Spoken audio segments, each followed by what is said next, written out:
இன்றைக்கி வந்து நம்ம செய்ய போகிறது வந்துட்டு சுண்டைக்காயில் வந்துட்டு சட்னி. இது வந்து இட்லி தோசைக்கெல்லாம் வந்துட்டு ஒரு நல்ல காம்பினேஷனாக இருக்கும். சுண்டைக்காய் உடம்புக்கும் நல்லது. ஸோ இந்த மாதிரி நம்ம செய்யும்போது ஈஸியாக வந்துட்டு குழந்தைங்களும் சாப்பிட்ருவாங்க.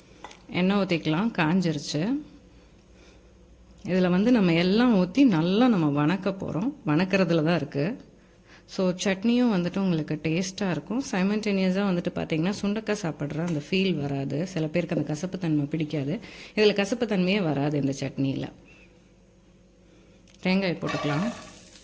தேங்காய் கூடையே வந்துட்டு நம்ம சின்ன வெங்காயம் ஆட் பண்ணிக்கலாம். ரெண்டும் சேர்ந்து ப்ரௌன் கலர் ஆகிற வரைக்கும் நம்ம இதை வறுக்க போகிறோம்.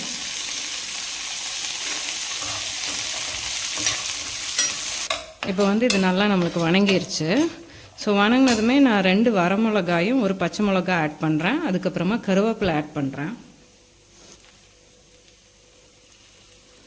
இதுவும் இது கூட சேர்ந்து நல்லா வணங்கிடட்டும். இப்போ இதில் கருவேப்பிலை, நம்ம வரமிளகாய், பச்சை மிளகாய் எல்லாம் போட்டுட்டோம். அது நல்லா ரோஸ்ட் ஆகிடுச்சு. ஸோ சைமல்டேனியஸாக நம்ம ஒரு தக்காளி ஆட் பண்ணுறோம். ஸோ இதுவும் நல்லா நம்மளுக்கு இப்போ வணங்கிடட்டும்.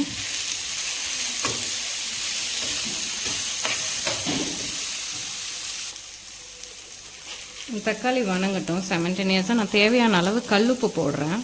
இப்போ பார்த்தீங்கன்னா இது நல்லா வணங்கிடுச்சு. ஸோ இது நம்ம வந்துட்டு ஒரு பேனில் மாற்றிட்டு இன்னும் நம்ம சுண்டைக்காய் வணக்க ஆரம்பிச்சிடலாம். இதில் வந்துட்டு நம்ம இப்போ எண்ணெய் ஆட் பண்ணிவிட்டு சுண்டைக்காய் ஆட் பண்ணிடலாம். சுண்டைக்காய் வந்துட்டு நல்லா நம்மளுக்கு வணங்கணும். அப்போ தான் அந்த கசப்பு தன்மை இருக்காது சட்னிக்கு. இது வந்து நல்லா வணங்கட்டும் நம்மளுக்கு. சுண்டைக்காய் பார்த்திங்கன்னா இந்த ஸ்டேஜ் வர வரைக்கும் வணக்கணும். வணங்கிடுச்சு. ஸோ நம்ம இப்போ எல்லாத்தையும் சேர்த்து அரைச்சிடலாம். வணக்கி வச்சதெல்லாம் இப்போ நல்லா ஆறிடுச்சு. ஸோ இதை வந்து சட்னி பதத்துக்கு நம்ம இப்போ அரைச்சிடலாம். இது சட்னி பதத்துக்கு நம்ம இப்போ அரைச்சிட்டோம். இன்னும் தாளித்து கொட்டிடலாம். கடுகும் கருவேப்பிலையும் மட்டும் போட்டுட்டா போதும்.